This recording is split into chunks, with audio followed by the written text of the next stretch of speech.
Stage 4 మోకాళ్ల అరుగుదలకి నొప్పి లేకుండా కీళ్ల మార్పిడి ఆపరేషన్ చేయబడును. Doctor Ramesh Gajula, endoscopic spine ortho surgeon and pain physician, Panacea spine pain ortho and sleep centre, Uppal, Hyderabad.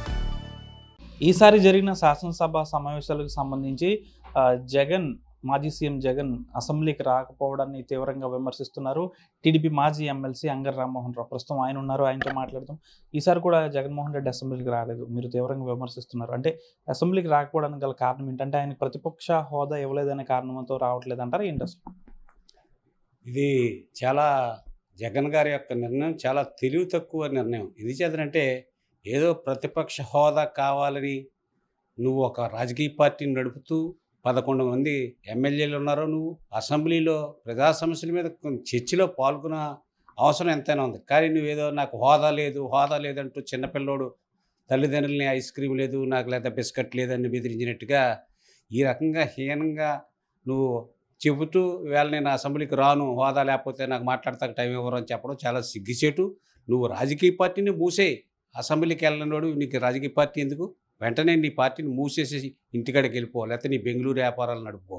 నీకు 11 మంది ఎమ్మెల్యేలు ఇచ్చారు, ఒక పార్టీ నడుపుతున్నావు, కనీసం 40% 35% నీకు ఓట్లు వచ్చినాయి. నువ్వు ప్రజా సమస్యల మీద చర్చించాలి.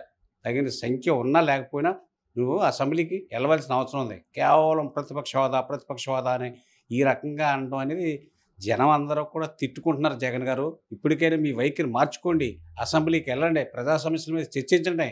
మీరు ఒక రాజకీయ పార్టీ నడుపుతున్నారు, ఒకసారి అధికారంలో ఉన్నారు, ఒకసారి 60 మంది ఎమ్మెల్యేలు గెలిచారు. అటువంటిది ఈవేళ మీ నాన్న పేరును కూడా పోగొట్టేసి ఈవేళ రోడ్డు ఎక్కేశారు. మీ చెల్లెలు మీ తల్లి తిట్టుకునేది ఇది ప్రజలకు లోకు అయిపోయి ఒక రాజకీయ పార్టీ నాయకుడిగా చాలా సులకన భావంతో ఏర్పడుతున్నారు. ఇంకా భవిష్యత్తులో మీరు రాజకీయాలకు పనికిరారు, ఎప్పుడు అధికారంలోకి రారు అనేది రుజువు చేసుకుంటున్నారు. అంటే ప్రతిపక్ష హోదా ఇస్తే ఒకవేళ వచ్చే అవకాశం ఉందంటారా? ప్రతిపక్ష హోదా అనేది మేము గవర్నమెంటు లేకపోతే తెలుగుదేశం పార్టీ లేకపోతే కూటమి ప్రభుత్వం ఇచ్చేది కాదు. అది ప్రజల్లో ఇచ్చే సంఖ్య. నీకు రాలేదు, రాపోయినంత మాత్రాన కమ్యూనిస్టులు ఉన్నారు, ఒక ఎమ్మెల్యే ఉన్నా లేకపోతే వాళ్ళకి ఎమ్మెల్యే లేకపోయినా గలం ఇప్పుతూ ఉంటారు, ప్రజల తరపున పోరాటాలు చేస్తూ ఉంటారు. నువ్వు ఏంటి ఈవేళ ఏదో నాకు హోదా అని అంటే అది నవ్వుకుంటున్నారు, చిన్నపిల్లలతో సహా నవ్వుకుంటున్న పరిస్థితి జగన్ గారు తెచ్చుకుంటున్నారు. ఇది బాధ్యతాయుతమైన రాజకీయ పార్టీ నడిపే వ్యక్తికి తగదనేది నా వ్యక్తిగత అభిప్రాయం, అందరి అభిప్రాయం.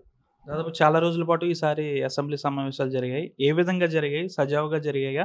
ప్రజల సమస్యలకు సంబంధించి ఎటువంటి చర్చకు వచ్చాయి అనుకుంటున్నారు?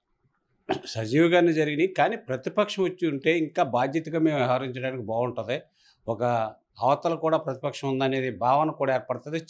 కొంత చర్చలు జరుగుతాయి, ప్రజల్లోకి వెళ్తాయి, ప్రజలు ఏ సమస్యలు ఎదుర్కొంటున్నారో అనేది కూడా జరుగుతుంది. కానీ కేవలం మాలోనే మేము చర్చించుకోవడం, కూటమి సభ్యులే మాట్లాడడం అనేది ఎంతగా మేము సమర్థించుకున్నా అది మంచిది కాదనేది నా ఉద్దేశం. వాళ్ళ ప్రతిపక్షం కూడా వస్తే సభకు విలువ ఉంటుందనేది నా అభిప్రాయం. దాదాపు సంవత్సరంన్నర కావస్తుంది మీ కూటమి ప్రభుత్వం అధికారంలోకి వచ్చి. సంక్షేమం, అభివృద్ధి ఏ విధంగా ఉన్నాయి అనుకుంటున్నారు? రెండు బేరీజ్ వేసుకుని పరిపాలన కొనసాగిస్తున్నారు, లేకపోతే సంక్షేమం పైన ఎక్కువ శ్రద్ధ పెడుతున్నారా? సంక్షేమం పైన ఎక్కువ శ్రద్ధ పెడుతున్నమాట వస్తే అయినా కూడా డెవలప్మెంట్ని ఎక్కడా కూడా ఆఫ్ చేయట్లేదు ఈ ప్రభుత్వం. మేము ఇచ్చినటువంటి అన్ని హామీలను కూడా అమలు చేస్తూ ఈవేళ రాష్ట్ర బడ్జెట్ సహకరించకపోయినా సరే ఈవేళ సంక్షేమానికి పెద్ద ఎత్తున ఖర్చు అవుతున్న విషయం మాట వాస్తవం. ఈవేళ రేపు పెన్షన్ల పంపిణీ జరుగుతుంది.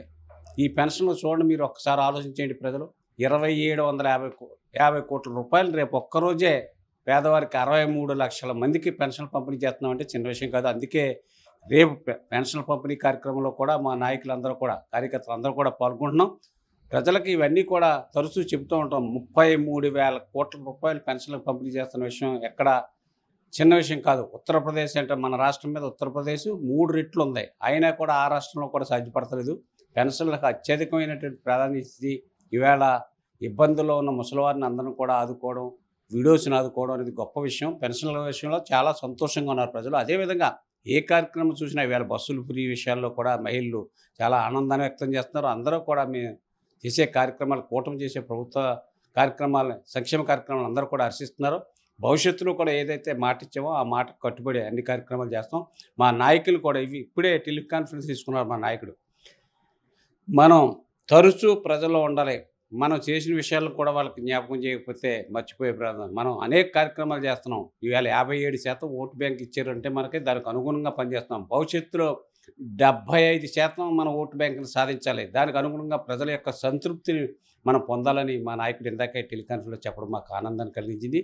ఏదేమైనా మేము ఇచ్చిన హామీలన్నీ కూడా ప్రభుత్వ ఆదాయాన్ని ఒక క్రమపద్ధతిలో పెట్టు, జవాబుదారాన్ని పెంచుతూ ఇవాళ ఎక్కడా కూడా అవినీతి లేకోకుండా ప్రజలకు సేవ చేయడానికి ఈ కూటమి ప్రభుత్వం ప్రయత్నం చేస్తుంది.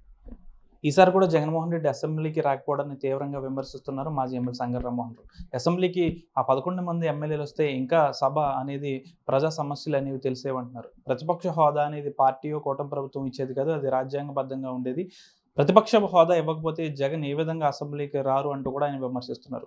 సంక్షేమం, అభివృద్ధి ఈ రెండు కూడా కూటమి ప్రభుత్వంలో రెండు కూడా సమతూకంగా రాష్ట్రంలో పరిపాలన సాగిస్తున్నామంటున్నారు. కోట్లాది రూపాయలు ఒక పెన్షన్కే అమలు చేస్తున్నాం, దాదాపు అర్హులైన ప్రతి ఒక్కరికి కూడా పెన్షన్ అందిస్తున్నామంటున్నారు. రానున్న రోజుల్లో కూడా సంక్షేమం, అభివృద్ధి ఈ రెండు బేరీజ్ వేసుకుని పరిపాలన కూటమి ప్రభుత్వం చేస్తుందంటున్నారు మాజీ MLC అంగర్ Rammohan Rao. Video journalist శేఖర్తో Manoj, RTV, పశ్చిమ గోదావరి జిల్లా నుంచి. తెలుగులో న్యూస్ కి ఫాస్టెస్ట్ యాప్ ఇప్పుడు టోటల్లీ న్యూ అవతార్లో జస్ట్ 5 seconds లో కంప్లీట్ న్యూస్. సోషల్ మీడియాలో ట్రెండ్స్ కి one stop solution. Live TV app voice search option తో ఇప్పుడే డౌన్లోడ్ చేయండి లేదా అప్డేట్ అయిపోండి. యాప్ లింక్ డిస్క్రిప్షన్ లో ఉంది.